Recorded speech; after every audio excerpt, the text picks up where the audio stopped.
mas você está falando, não me voltou, mas você tem chamado disso. Nem de poste, né? Você falou que ele é canalha, né? O linguajar que usei pode ter exagerado, fugiu até da minha rotina, mas quando começa a me acusar de caixa 2, de querer acabar com o Bolsa Família, acabar com o 13º salário, ter votado contra o projeto de inclusão para deficientes, onde a votação do projeto foi uma votação simbólica, não foi nominal, isso realmente nos irrita, nos deixa bastante chateado. Pode chegar um pouquinho mais para perto dele.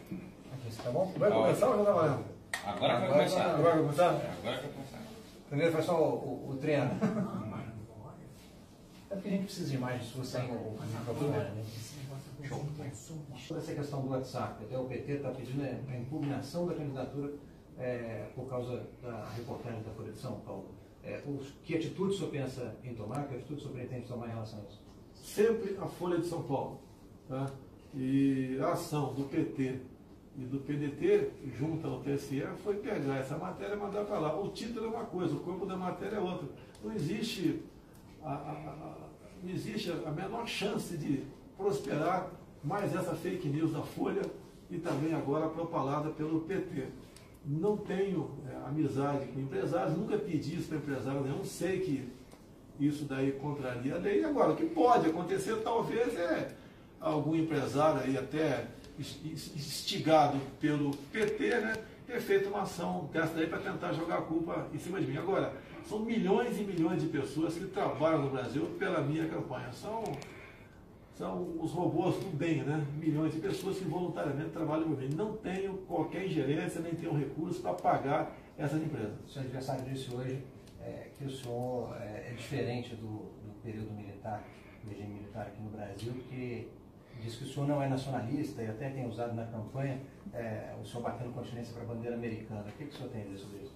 Olha, eu estava nos Estados Unidos, tenho um profundo respeito pelo governo americano e nesse evento, quando foi feita a abertura, apareceu a bandeira americana. Eu dei uma continência como capitão do Exército, como cidadão, que é um gesto de respeito e uma forma de saudar um símbolo internacional.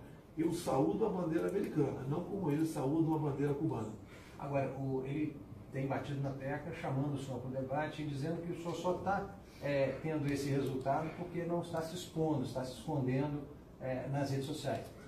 Olha, ele nem deveria tocar nesse assunto. Eu, dentro do hospital, baixado, de cama, cresci muito mais do que ele nas ruas. É sinal que ele não tem credibilidade. Afinal de contas, né, o que ele fala não se leva em conta. Que quem decide a agenda dele é o presidiário. E, agindo dessa maneira, ele não é um poste, não. Ele é um fantoche na mão de Lula.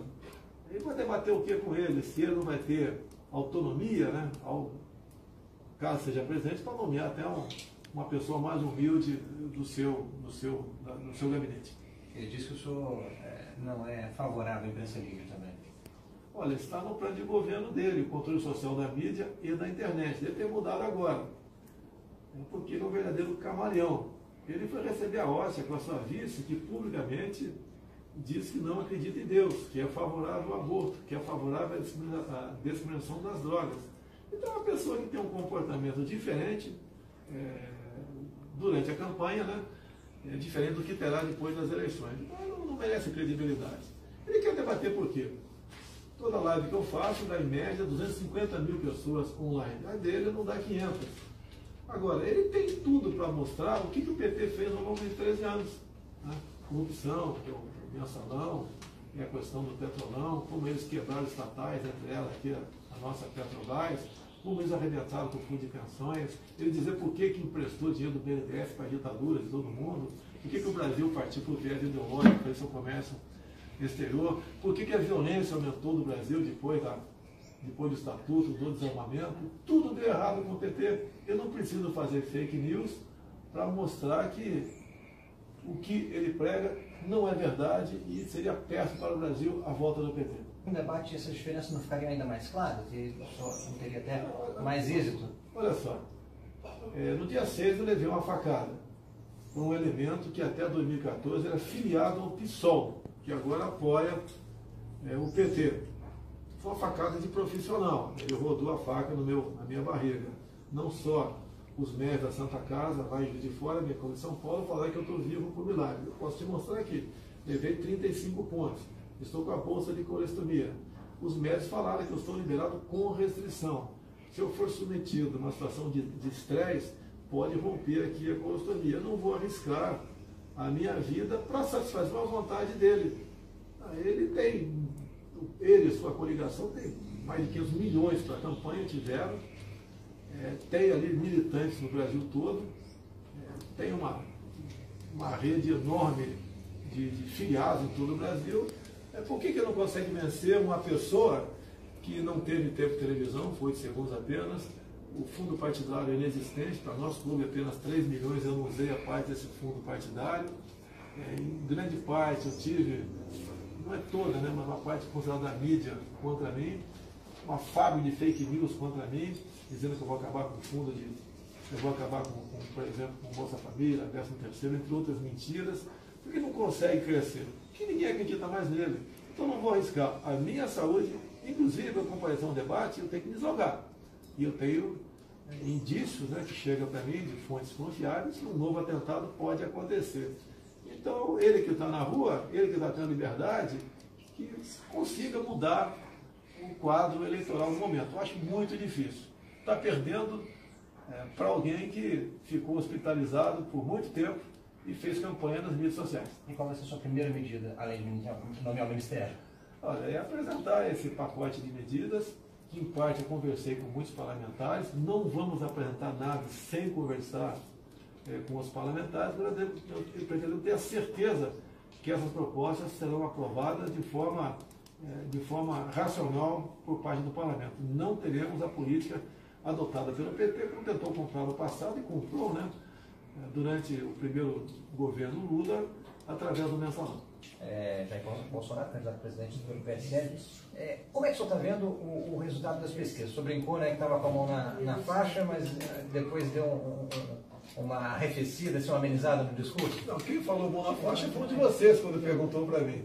Eu não tenho nada a ganho ainda, eu peço sempre ao pessoal se manter mobilizado e buscar, né, mais um apoio para a gente realmente, aí sim, definir no dia 28 essas eleições que estão bastante polarizadas. Mas quando as pesquisas mostram uma diferença de 18, quase 20 pontos, dá uma tranquilidade a mais?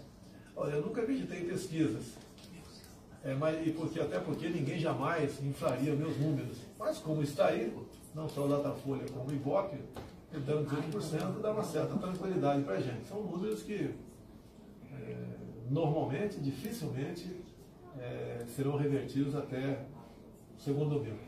O nome um dos sócios do Banco Modal Mais tem sido aventado para a presidência do BNDES, lá do centro.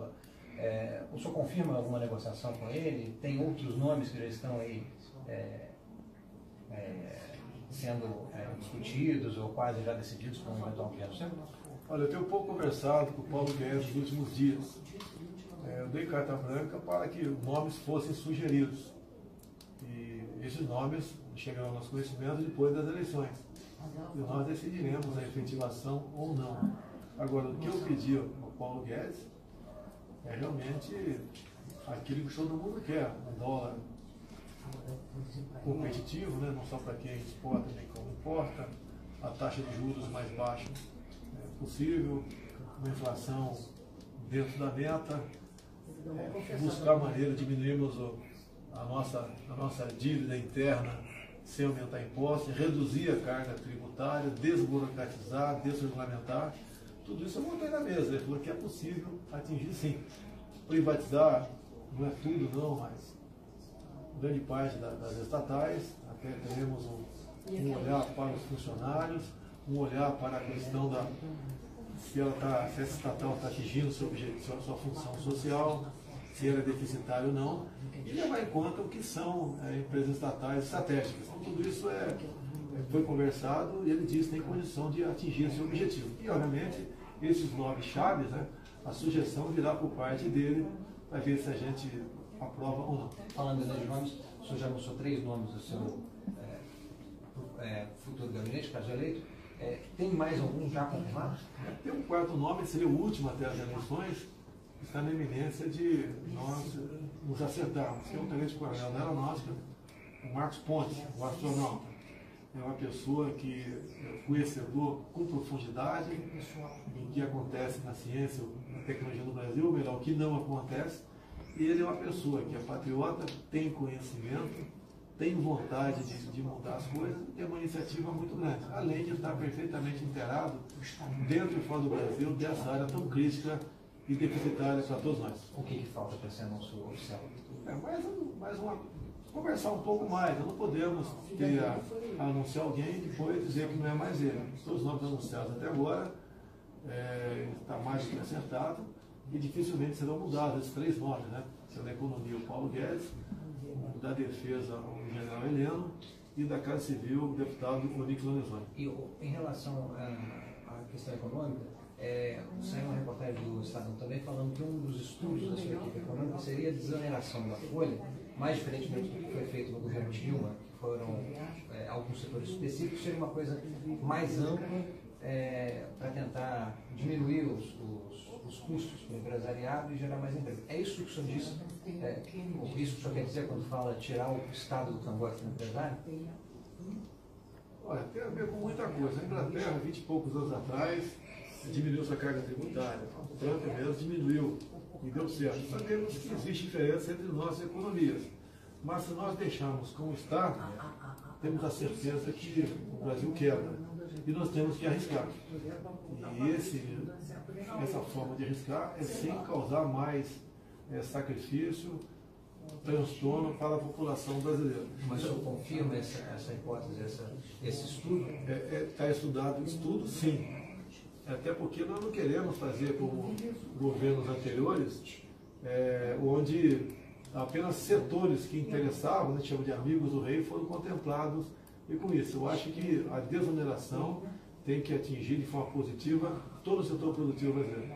E como é que o senhor vê, é verdade que o senhor estaria revendo a proposta de fusão do Ministério do Meio Ambiente com o Agricultura? O senhor sabe disso nesse sentido? Não procede. Chama de fake news aí. Tem países, e até estados aqui no Brasil, que juntou essas duas pastas, né, que seriam secretarias. Nós não podemos continuar com 2 ministérios antagônicos, apesar de não cedermos às pressões políticas para essas nomeações. Os parlamentares também visitaram, têm tocado nesse assunto, voltando para que haja então um interesse político nisso.